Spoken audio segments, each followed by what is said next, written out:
Hey guys, welcome back to Susan Shares. Well, I've been watching a lot of the Olympic trials, as I'm sure you have too. They're very inspirational.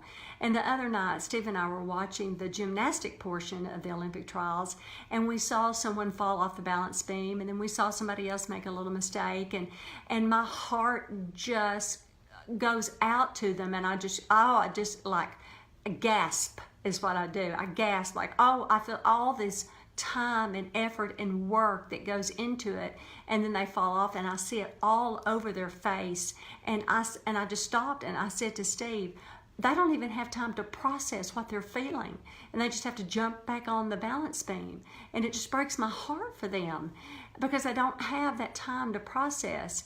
And Steve said, oh, Susan, great athletes have very short memories.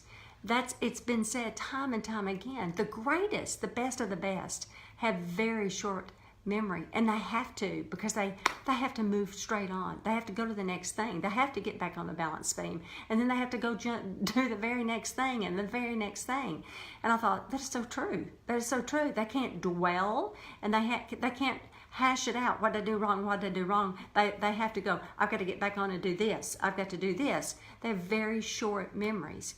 And that made me think about us, because in therapy, we're always trying to get people to process this, process that, process this.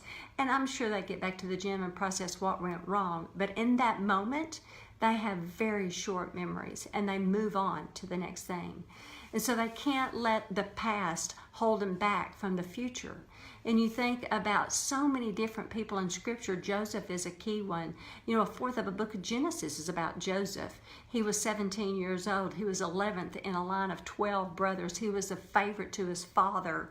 And that sets him up in family of origin of not setting well with his 11 brothers, that he was a favorite to his father. They even faked his death and sold him into slavery into Egypt.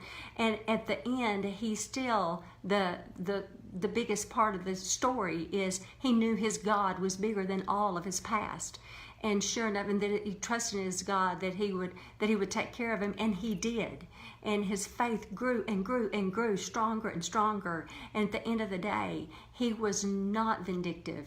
He was not bitter, and he did forgive. And his memory was short, just like the greatest of athletes. Now, he did remember, and he touched on his past, but it was only to build a better future for him and his family.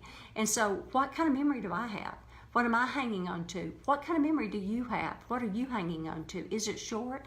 Do you touch on your past to build for your future? Is God all in it? Or are you taking control of it? Are you releasing it to God like Joseph did? What about the great athletes? Do you have a short memory? Do you learn from it? And do you release it and move forward to make a better future? These are just great thoughts to even think about for the day. So you have a great day, and I'll see you next time. Love you. Bye-bye.